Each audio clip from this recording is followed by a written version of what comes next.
The Disneyland Limited, now leaving for a grand circle tour of the Magic Kingdom.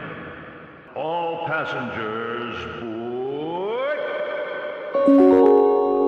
Star Tours announces the boarding of the Endor Express. All passengers, please prepare for immediate boarding. Please stand clear of the doors. Por favor, manténganse alejado de las puertas. To those guests who've just joined us, welcome. For those of you standing, please hold on to the handrails throughout our journey and stay clear of the door. Please keep your hands, arms, and legs inside the train and remain seated at all times. Now then, hang on to them hats and glasses, because this here's the wildest ride in the wilderness. I am Sam, the American Eagle, and I am proud to introduce the Grand Circle Tour podcast, a celebration of Disney parks, but mostly the American ones. I really like these guys. Hey gang, welcome to another exciting adventure of the Grand Circle Tour podcast. I will be your captain today, Captain Stan Solo, and I'm here in the Solo studios, but I'm not solo today. I have my two co-hosts and a wonderful guest, and I am betting that every single passenger we have on this trip today has, if you're not familiar with the name, you might be familiar with the book. If you're not familiar with the book, you are definitely familiar with the concept. This is going to be a great show. I am so looking forward to this. We have our special guest today. I'm going to introduce him shortly, but first let me get to the co-host. We'll go ladies first. Elisa is with us today. Elisa, waltz up. Waltz up, Stan. Well, let me say I have not been on with you in a while. So hi, Stan. Hi, Elisa. It's really, it's been a long time since we've been on together. It's been a very long time. Well, Walt, that's a loaded question. I went to Club 33. Get out. I did. One of the new ones or Disneyland? Disneyland. The original Club 33. The original, but I also got to go to 1901 over at California Adventure. Oh man. And I will say, at both places, I bawled like a baby. Okay, so let me ask you, just to kind of tie this in with today's topic, when you were at Club 33, did you find a hidden Mickey? Yes, many. But Stan, I was there for 3.5 hours, I believe. I think. Wow. And it took 2 hours for me to realize I'm actually here. So I saw so much and experienced so much, but it feels like a blur now. It's like, yeah. I got the grand tour and I was shown so much, but I, to be honest, don't remember everything because it was just so much information and so much all at once, and it was just like, I can't believe I'm here. I will say I had to refrain from touching anything. I'm just like, don't touch it. But there was one thing I had to touch, and it was the Mary Poppins table. I had to touch it. Okay, what's the Mary Poppins table? I've never been. I probably never will. They have the scene where Mary Poppins looks in the mirror and adjusts, from the opening. It's the marble top entryway table. I'll find a picture and I'll put it up on our page. So Great. All our passengers, I'll put it up for you to see. It's there, and it's going to be in the new movie as well. Movie. Yes. So as I walked past it, I put my hand on it and I was like, so this is the actual table from the movie? Yes. Okay. When you say a Mary Poppins table, I'm picturing a table with Mary Poppins umbrellas for legs or something. No, I was going to get to it. Okay, now I understand. Yeah, it's the table from the original movie. It was also taken out of the club and used for the new movie, and it was recently put back in. There are so many amazing things there. I mean, a lot of purists, Club 33 purists will say, but for me, I mean, it's been a lifelong dream. And so it was amazing. And then that's so good. To go over to 1901, there's so much the history on the walls with the pictures, and I just couldn't believe I was there. It was an amazing day. amazing. That is so cool. Yes. Jason, waltz up. Hey, Stan, how are you? I am doing fabulous. I am so excited for today's show. I got to tell you. Me too. This is going to be a fun one. Yes. I could smell it. So I'm Elisa. Elisa, I'm with you. I'm one of those purists. I liked it better the way it was. Oh, wait, hang on. Jason, you've been to Club 33? Oh, yeah. I've been living the wrong. You know what? Okay. I've been quite a few times. It was one of the privileges of working there. You were working there? No, it was one of the privileges of working at Disney is having a friend who was the assistant manager of Club 33. Got you in many times. Many times. Oh, sometimes just for lunch on a work day. Holy cow. I went to Safeway today. That's what I did. Oh, that's so awesome. So what's waltz up there, Jason? Well, my waltz up this week is, would you be surprised if I told you it was music? Disney music? No, I would not be surprised. Get out of here. So I'm always looking for music for the show, which is a great excuse with my spouse to just buy more Disney music. Well, yeah, now that you're a famous podcaster, you need a good collection of music to go with the show. Well, that's what I say all the time. I'm like, honey, don't you know who I think I am? Exactly. Well, I picked up an older CD box set this week. I got the Music of Disney Legacy and Song box set from '92. And it is so old, the newest thing on here is Beauty and the Beast. Oh, wow. Okay. So is it park music or is this movie music? It's a little bit of everything. It begins with Turkey in the Straw, and it goes through, the early years, 50s, 60s, 70s, and ends around Beauty and the Beast. But we've got some park tracks, some live action tracks, some TV show tracks. I bought it because I needed one song for the show. It was the only place I could find it. Oh, what song was that? You'll find out. I'll find out. Okay, awesome. All right, passengers, we got a very special guest today. I am so excited to introduce to you. I'm telling you, you definitely know about the concept of hidden Mickeys. And who is the hidden Mickey guy? Steve Barrett is joining us today. Steve, waltz up. Well, thanks for asking, and I like the waltz-up idea.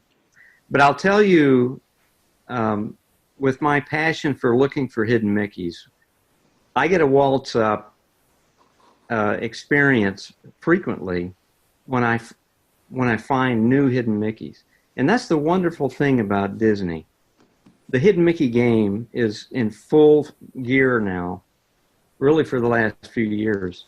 The Imagineers and managers put in new hidden Mickeys without telling us, and they just wait for us to find them. And and several people emailed me recently about a hidden Mickey in the Grand Fiesta Tour ride in the Mexico Pavilion at Epcot. There is a wonderful full body, tiny hidden Mickey in a window of one of the buildings in the last scene of the ride where the three caballeros are singing and there's fireworks in the air on the ceiling. And there's a wonderful hidden Mickey somebody drew in there.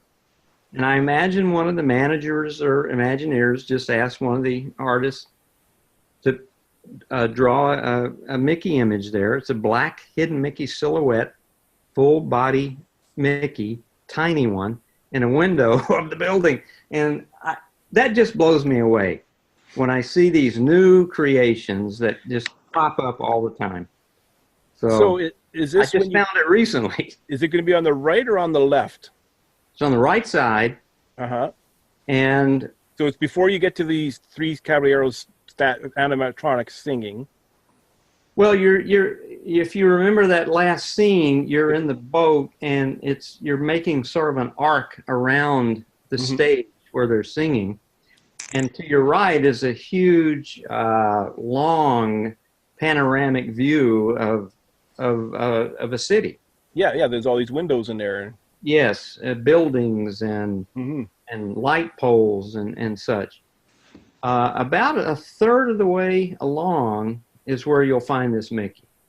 So you just right before you get to the room, you remember the three-circle hidden Mickey on Donald's barge, the three drums to the left.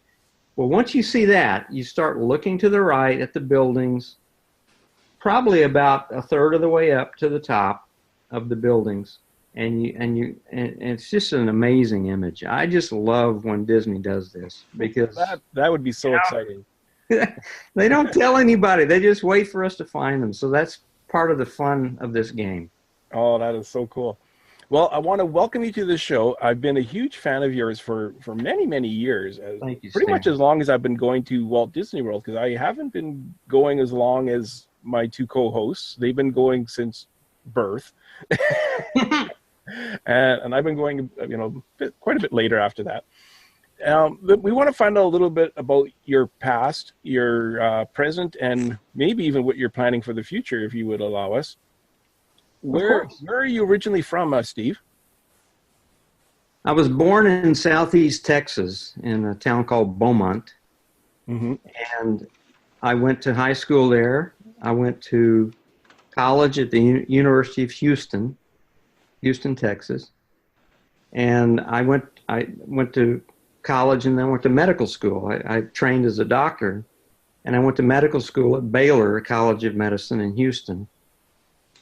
And then I trained in emergency medicine. I went to Georgetown University Hospital in Washington, D.C., and did a residency in emergency medicine. So I spent most of my life in emergency rooms.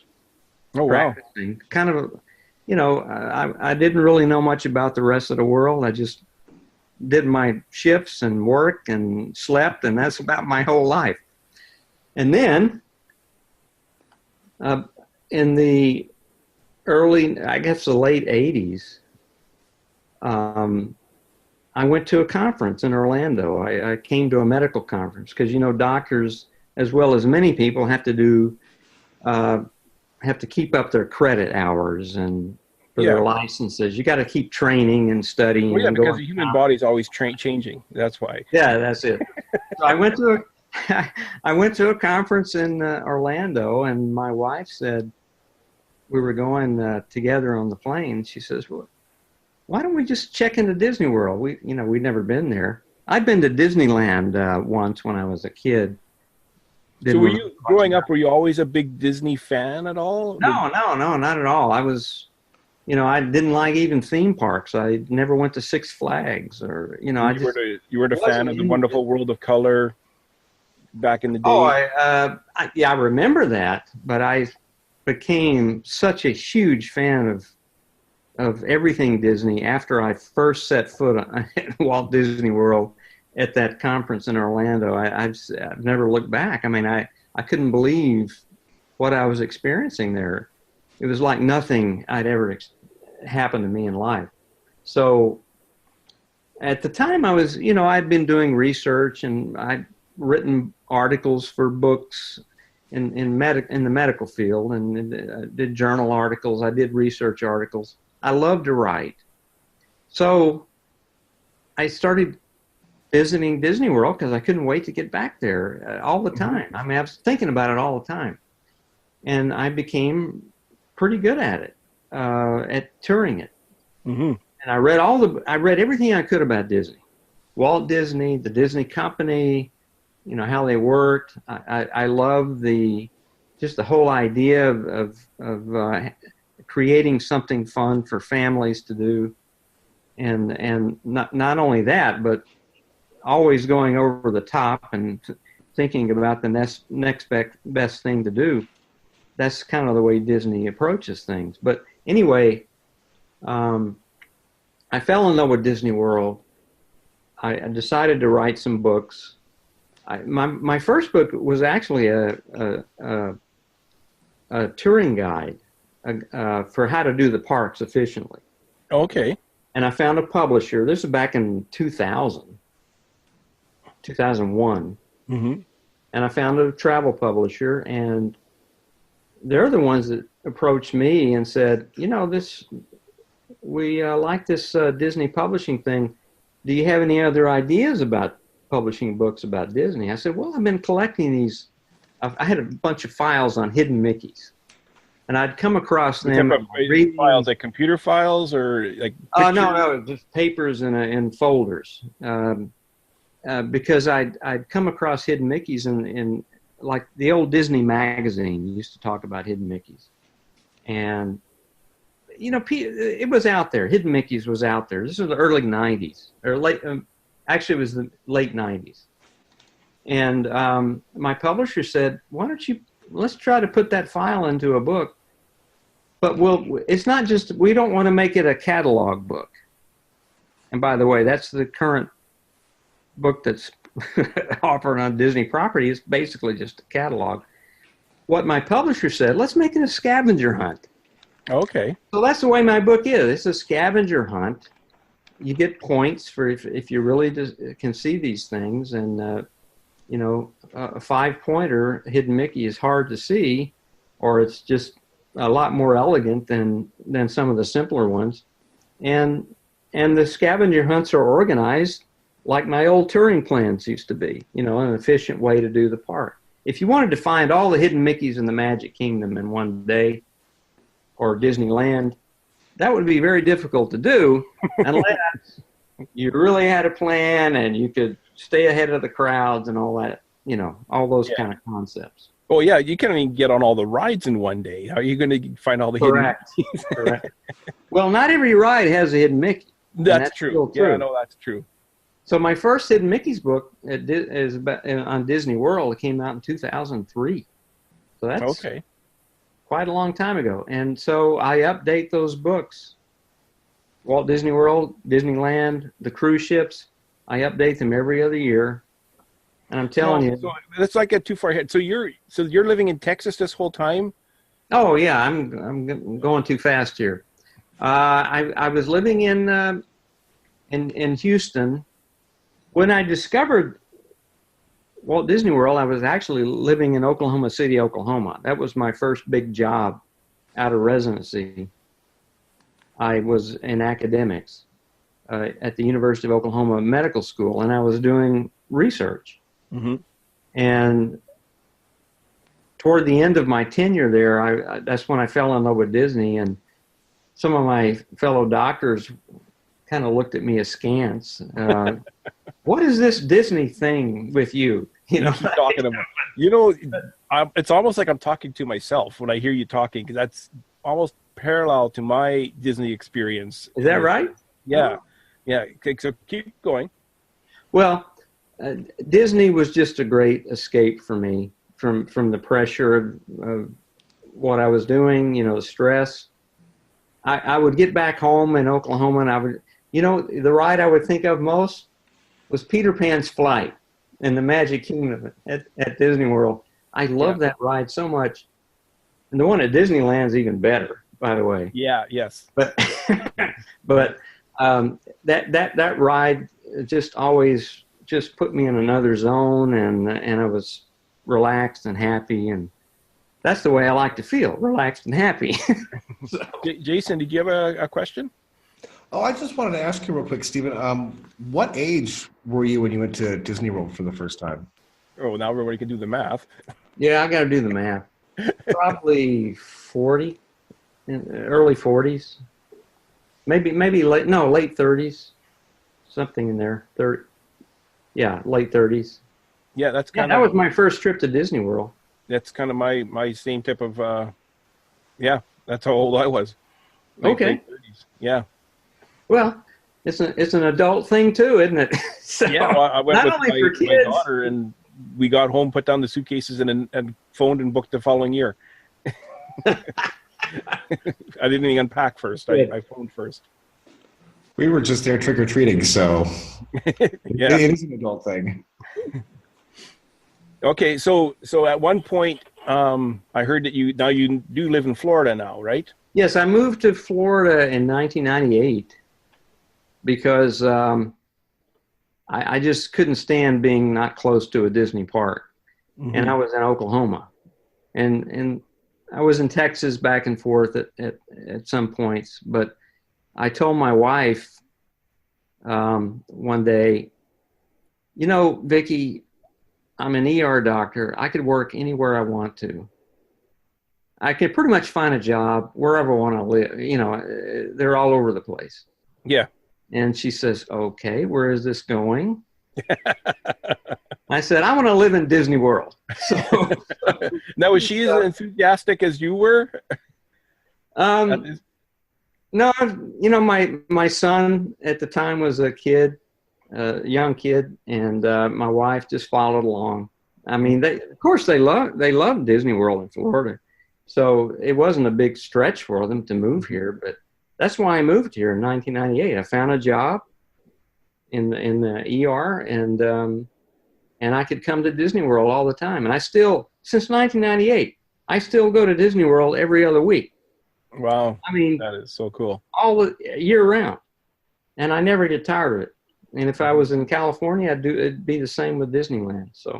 So when you were writing these, well, before we get too far ahead, can you explain to us, for the one listener or passenger that does not know what a hidden Mickey is, what a hidden Mickey exactly is? You know, it's a great story. And I tell you, well, hidden Mickeys are hidden images of Mickey Mouse generally, but other characters too, Disney characters, that are hidden by the artists, painters, sculptors in the design of Disney property, and they hide them and wait for the guests to find them. And most hidden Mickeys are going to be the three-circle kind, like you had behind you. You showed me a little earlier, three-circle hidden Mickey that the stormtroopers holding there. But there are, you know, full-body hidden Mickeys. Hidden Mickeys are also just his ears or head and ears, his gloves, handprints, shoes. So those are more rare, of course. I mean, far and away, the most common hidden Mickey is the three-circle kind. Yeah, the classic three-circle. Right. And so the you know, typically what'll happen is when Disney's designing a new attraction or they're refurbishing one, they'll have meetings about the project. And at some point, the subject of hidden Mickeys will probably come up.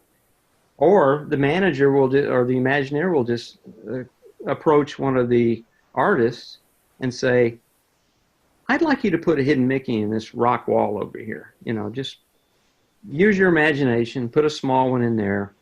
And that's kind of the way it happens. They don't tell anybody. There's no magic master list of these things. They just wait for people to find them. And some of them, there's a lot of work put into them. Like oh my goodness! You're going through Animal Kingdom and there's cracks on the sidewalk, and then all of a sudden there's 3 cracks that are perfect circles, and it's like, honestly, they made that, or is that purely by accident? It's too perfect to be accident. Yeah, the history of hidden Mickeys is particularly fascinating to me.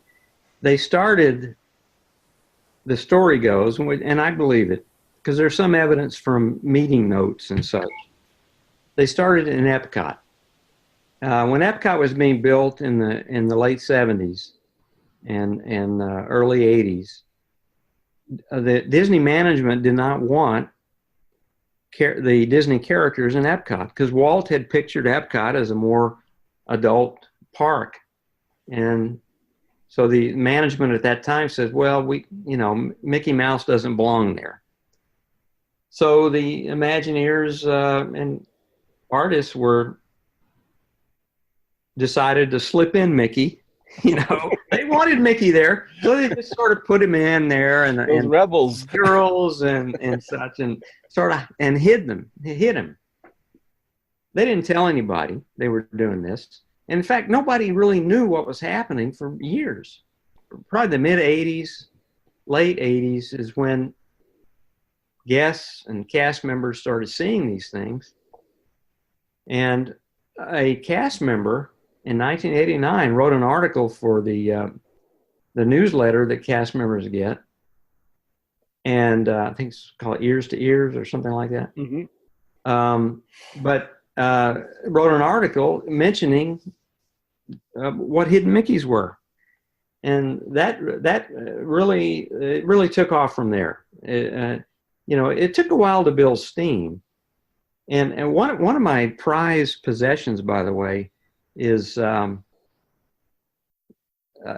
in the early 90s, websites were rather archaic, and as you can imagine, I think the first website I've been able to find about hidden Mickeys was from a couple of college students at a university called Stetson University, which is just north of Orlando.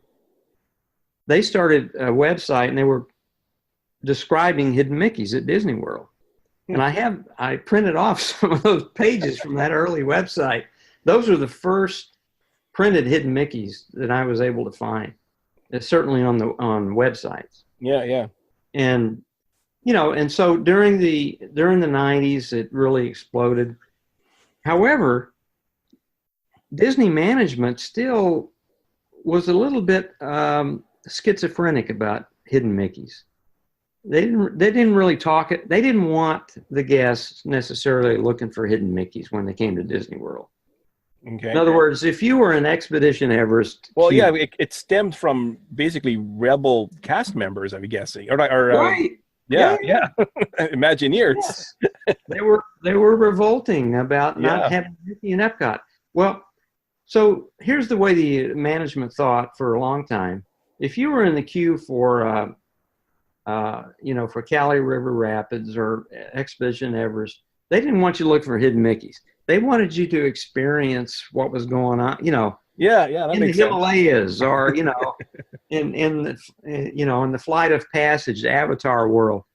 Hidden Mickeys was not emphasized at all. Well, that all changed about 6 or 7 years ago. All of a sudden, the veil was lifted.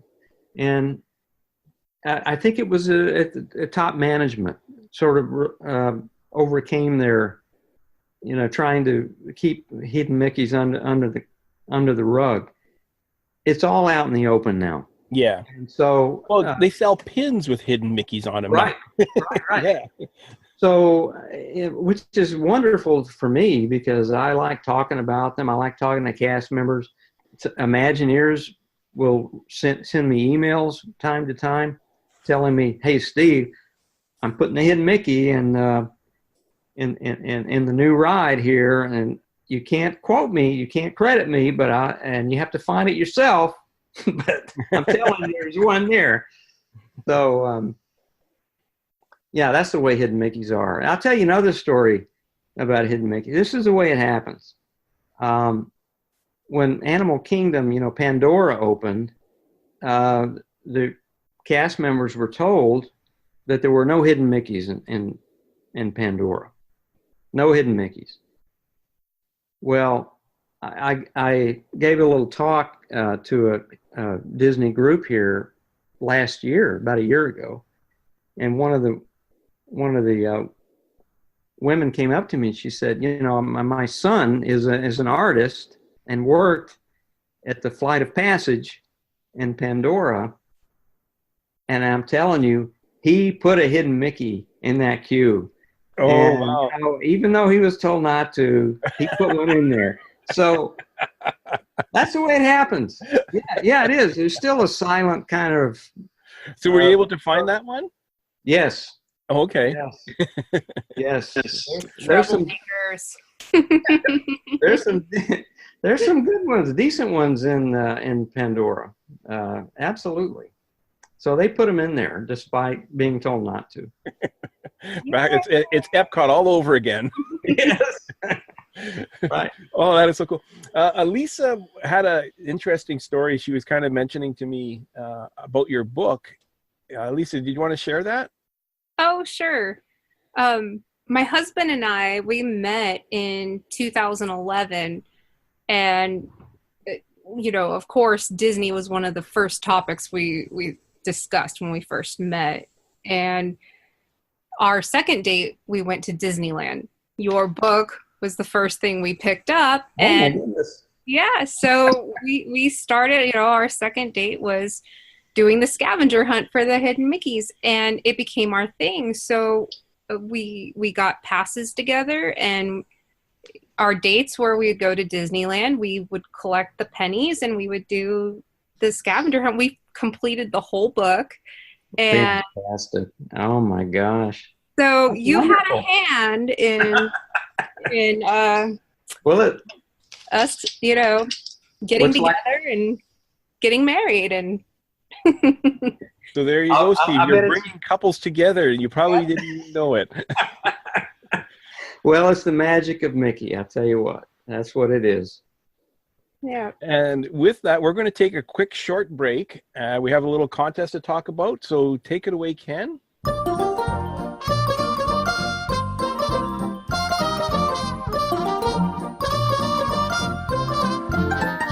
We are giving away a brand new sold-out limited edition Splash Mountain POP vinyl. To enter our contest, just join our Grand Circle Tour Podcast Magic Ticket Holders Facebook page. Want more entries or already in the group? For every friend you add, you will get another chance to win. Share the post. Get even more chances to win. More great giveaways will be added throughout the month as well. So keep your eyes and Mickey ears open. And keep referring your Disney friends. And we're back. Thank you very much, Ken, for that. So our passengers, if you want to enter that contest, it's super easy to do. Ken explained all the details. Just do what he says, and you can win yourself. And I'm not sure if you've seen it yet, but the vinyl pop that we're giving away is one of the best pops I've ever seen. And if you're a Splash Mountain fan and you're a vinyl pop fan, this is something you definitely want to try to win. Where were we now? We were talking about your book. So when you first started publishing this book, was there any worry with Disney legal at the time, or I'm guessing that was probably worked out ahead of time with your publisher? Yes, in those years there was definitely an issue with Disney legal, because Disney's very protective, as they should be, of their characters and logos and such. So I was also publishing at the time a guidebook for Disney World, touring guidebook, and we were my publisher and I were working with Disney Legal at the time to even get photos in the books. I mean, Disney Legal had to approve any photos that we put in the book. So that was one reason we decided, well, we're not going to push the Hidden Mickey's book with photos, because that's a trademarked, copyrighted image, and Disney's not going to be lenient with that. So that was one reason that the original books have never had photos, and I still haven't added any photos to the current books. But yeah, so now Disney was happy with the Hidden Mickey's book, because again, the first Walt Disney World Hidden Mickey's book was published 2003, and it was in bookstores, Books A Million, Barnes and Noble, and it still is. Yeah. In the brick and mortar bookstores. But then Disney called my publisher in 2004 and said, "Would you mind if we stocked your book in our parks?" Now that must have been, ourselves up off the floor. That must have been so exciting. We didn't even answer right away. Are you kidding? Are we going to say no to this? So we knew they were happy with the book, because they stocked it in the parks for many years. Yeah, what edition was that out at? Do you remember? Which edition? Yeah, when they first started. The first edition was 2003. The second edition, 2005. That's the one that went into the parks. And then every I update them every other year, so they would just replenish, and with the new editions when they came out. Okay. Yeah. That must have been so exciting to. It's wonderful. Disney contact you for that. Yes. So what was the hardest Hidden Mickey for you to find? Well, I'll tell you, there are some that I have never found, and those would probably fit that category.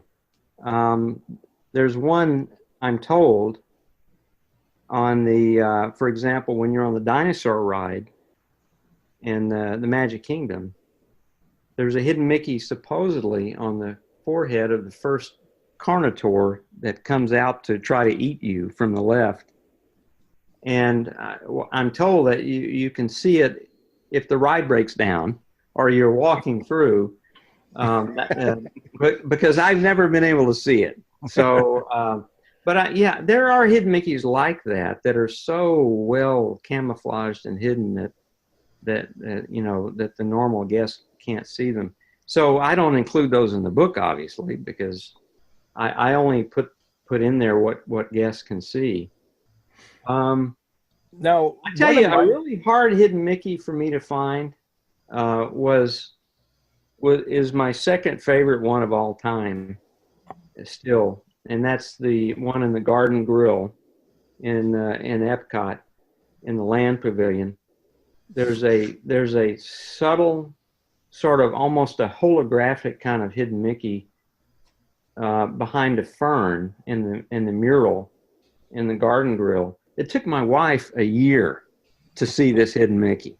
I mean, and still some people can't see it. And if you're in the Garden Grill and you tell the cast member you're looking for a hidden Mickey, they'll pull out a flashlight and they'll say, "Do you see it? There it is." Not everybody sees it. Okay. But it's kind of a Steamboat Willie hidden Mickey, and oh my gosh, I love that thing because I know how to look for it. I know where it is and how to see it. But it's a wonderful. It's not a perfect Steamboat Willie image. It's a little distorted, but it's definitely Mickey, and the artist did a wonderful job. And it took me a long time to spot that one. That is so cool. I think the coolest one that I'm familiar with is the one that's coming up pretty soon, as our passengers are listening to this, with Mickey's birthday coming up at the Ariel's Grotto. Now, can you tell us about this one? Because this one blows my mind. Are you talking about the once-a-year hidden Mickey, the right? Once-a-year hidden Mickey, yeah. Oh, my gosh. If you're lucky, if it's not cloudy once-a-year hidden Mickey. November 18th at noon, the Imagineers figured out where the sun would be at noon on November 18th, which is Mickey's birthday. They figured out where the sun would be, and they drilled holes in the ceiling of the Little Mermaid ride at Fantasyland in the Magic Kingdom.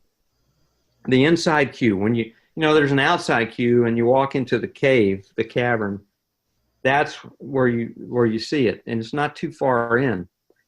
But they drilled holes in the ceiling so that the sun would shine through and make 3 light circle image on the wall. It's kind of low on the wall, maybe a foot off the wall to your left as you're walking through, but it's a great light image. It depends on the clouds and hopefully it's not raining and but for the last few years since Fantasyland opened, in fact every year on November 18th there has been that image, and people have sent me photos of it, and there are people that congregate on November 18th, which I believe is this Sunday, right? This Sunday, yeah. So this Sunday at noon in the Little Mermaid queue, there's going to be some people congregating there and hopefully going to spot the hidden Mickey. So, Steve, are you going to head on down there for that? I might. I am off work, so I may try to make it because I would love to. The way I do this, though, Stan, is I want other people to find them. I like people to write me. Yeah. About hidden. Tell us about the website a little bit and how people, it's interactive and whatnot. Right. It's hiddenmickeyguy.com.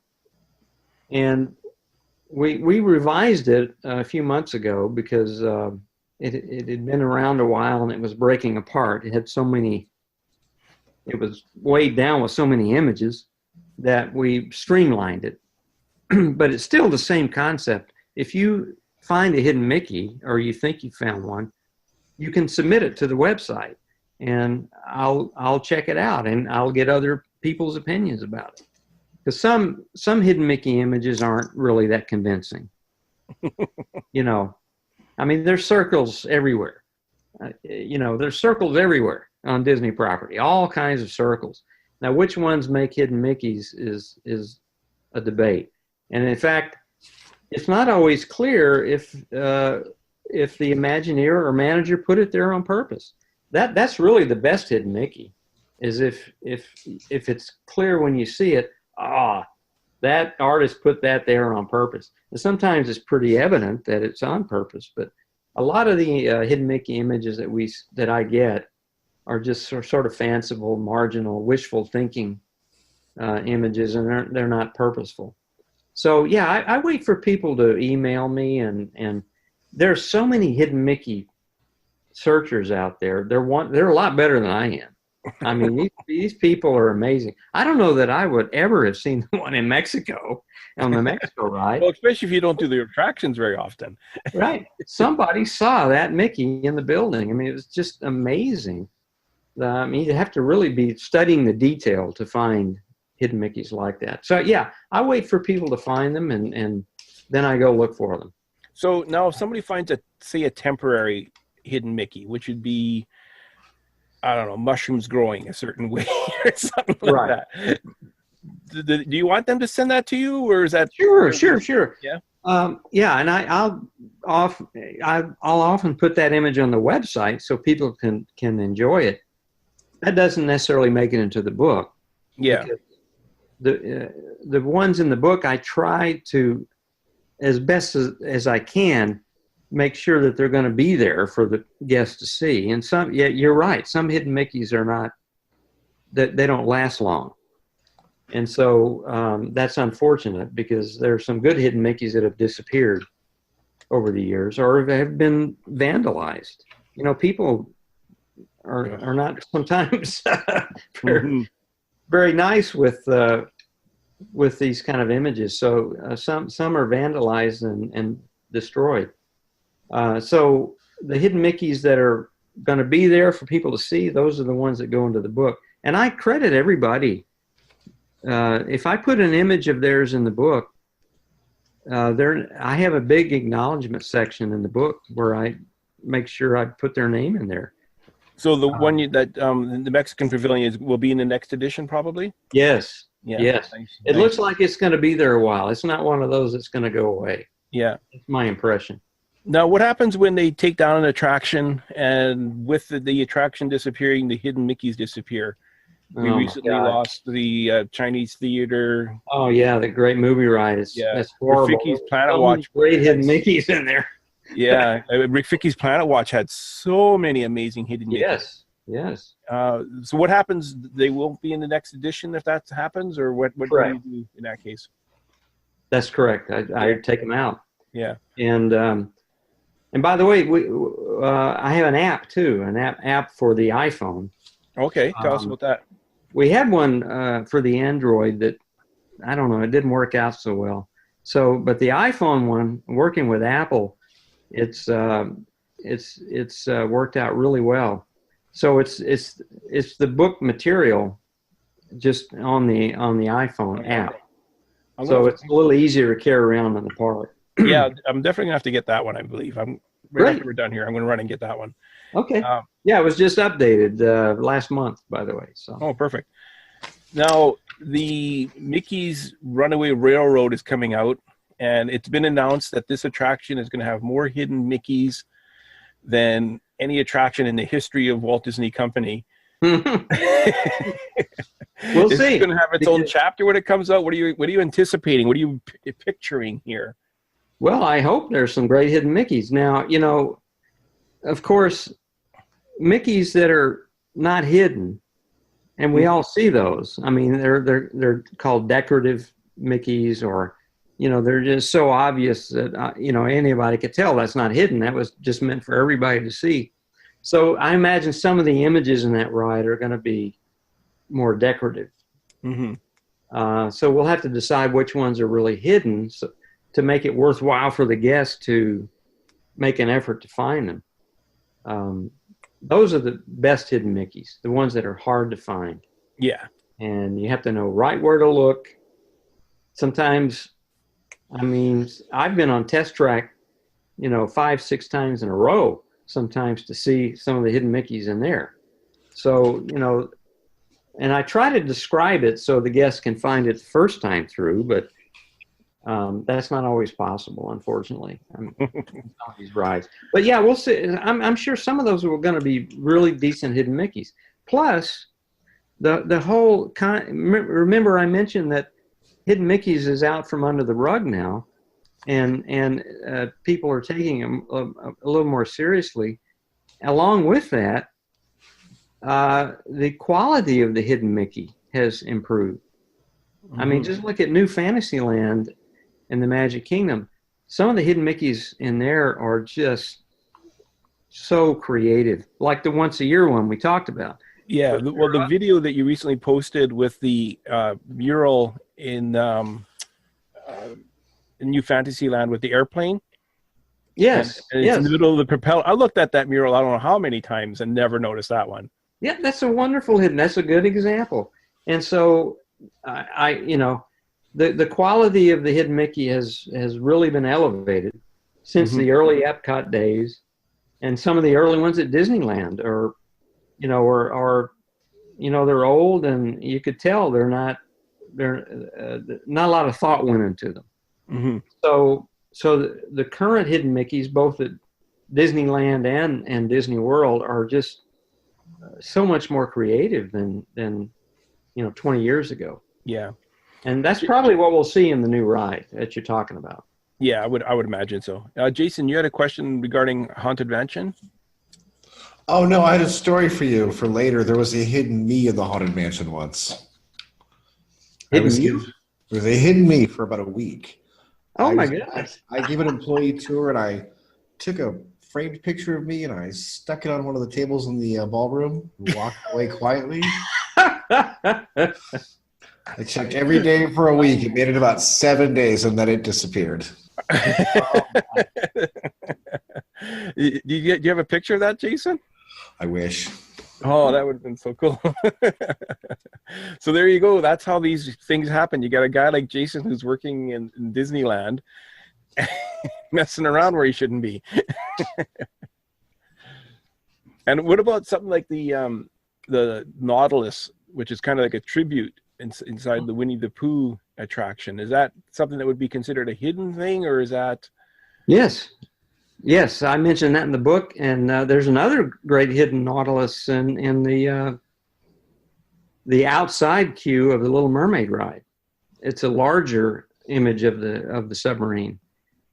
But yeah, there are hidden surprises like that all over Disney World and Disneyland too.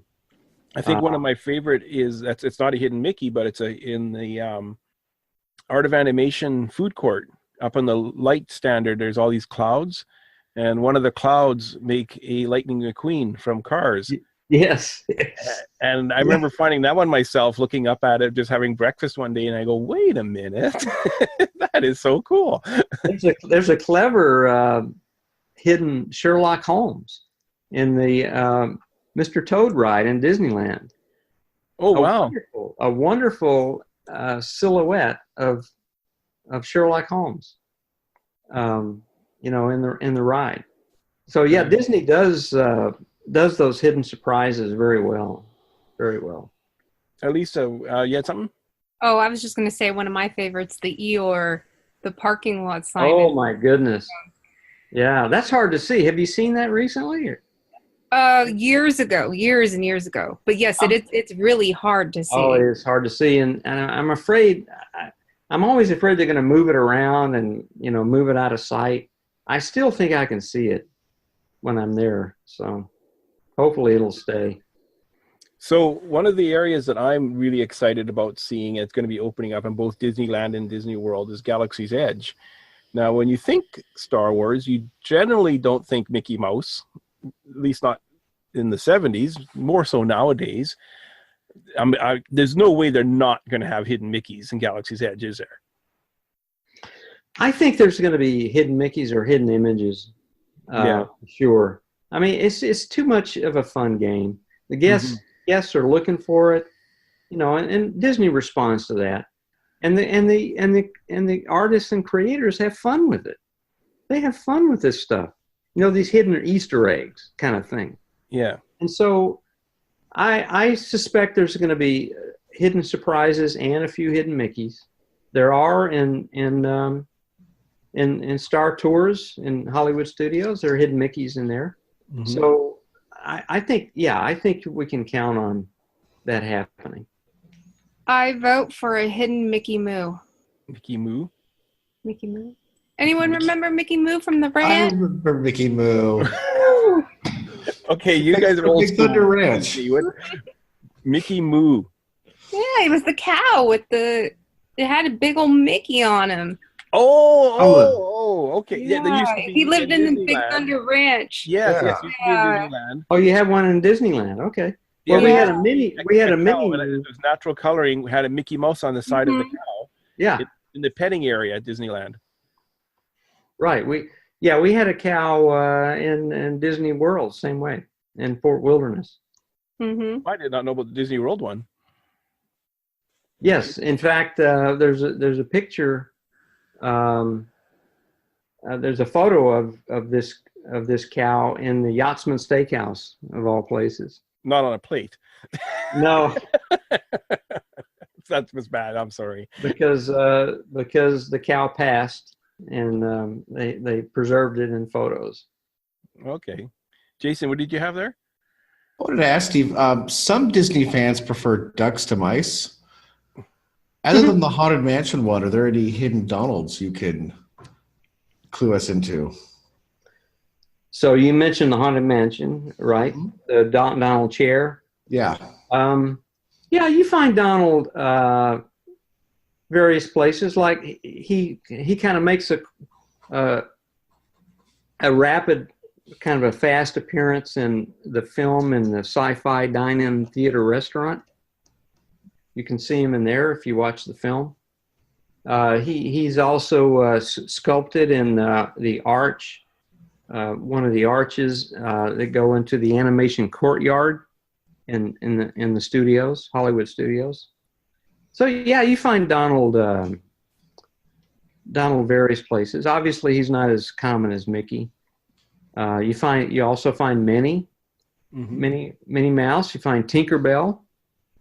One of my favorite images is Tinkerbell carved or cut out of the rock at the exit of Big Thunder Mountain Railroad. There's a great Tinkerbell in the rock there. So yeah, you find these other hidden characters. Yeah, so I think that's more what we're going to see in Galaxy's Edge. Right. I think That's possibly true. like Yeah, Indiana Jones whip or something like that, maybe. Or yeah. I bet you're right about that. Yeah, that is so cool. Jason and Lisa, do you have anything else to add before we bring the ship in? Oh, let's wrap it up. We got to leave some surprises. I have one question for you, Steve. Do you have any hidden Mickeys in your own home? That's an excellent question. That's a great question. Actually, I live north of Orlando, just north of Orlando, and if you live near Orlando and Disneyland, probably, I mean, not everybody is a Disney fan that lives close by. And so I find that probably half of my neighbors could care less about Disney. But many of them are Disney fans like me. And when they built their houses, they put hidden Mickeys in the tile or in the stained glass windows or that kind of thing. So I wasn't able to do that where I live now, but I do have friends that have hidden Mickeys in their houses, yes. I have one in my house. Is that right? Yeah. Actually, I in my bathroom, I put one in when I was remodeling my bathroom. And I got a hidden Mickey in my bathroom. See him every day. Well, that's awesome. That's very awesome. magical. So what do we look forward to in the future? There's another edition coming out. Are you going to be going to Tokyo soon? Paris? What's happening with you? Well, the 3 books will be updated next summer. Okay. Disney World, Disneyland, and the cruise ships. And of course, I'll wait as long as I can till as much of the new stuff is open. Mm-hmm. I mean, try to time it right, Yeah. So that I get some of the new stuff in the book. So that'll come out next year. So I'm guessing you're waiting till Mickey's Runaway Railroad is open, but yes, it would be before Galaxy's Edge is open. Yeah, I can't. Can't put it off forever. I can't cover everything. There's always something new coming. Right. Yeah. I went to Tokyo Disneyland a few years ago and wrote an ebook about the hidden Mickeys there because I haven't published it yet, but the Japanese are very fond of hidden Mickeys. I mean, they really have some great ones there, especially in Tokyo Disney Sea. But there are hidden Mickeys in all the parks worldwide. Oh yeah. People have sent me images from Paris, Hong Kong. Now I haven't received any from Shanghai yet. I assume there's going to be some in there, but I don't know of any yet. That I know about. Well, I'm planning a trip out east. I won't be going to Shanghai, but I'm planning Hong Kong and Tokyo in a couple of years. So I'll send you any pictures I find. Sure, yeah, please do. Please do. And if any of our passengers are listening to this and you're going to Tokyo or Shanghai, especially Shanghai, I'm assuming you're more than willing to see some photos. Lisa, I don't think we should let him go alone. He might miss a few hidden Mickeys. Yeah. So I'm gonna get my passport, Stan, and I'm gonna tag along. So that'll be our squad goal. I love a group trip. That would be awesome. Well, I want to thank you very much for coming on. You are such a gentleman for joining us, and this was absolutely a wonderful, wonderful topic. And Mickey's birthday's coming up. I can't think of a better person at a better time to be on our show as our very special guest. And I don't know what else to say other than take it away, Ken. If you would like to keep the adventure going after the show, be sure to like our Facebook friends page, Grand Circle Tour Magical Ticket Holders. While on Facebook, like our group page, Grand Circle Tour. Be sure to follow us on Twitter, Grand Circle Tour Podcast, as well as Instagram, GCT Podcast, and our YouTube channel, Grand Circle Tour. If you would like to send us a message, you can email us at gctpodcast@gmail.com. T-shirts and other fun merchandise can be found at tpublic.com. Simply search Grand Circle Tour Podcast. If you enjoyed your adventure, leave us a review on Apple Podcast. Only one rule, make it good. Thank you for riding with us, and welcome home.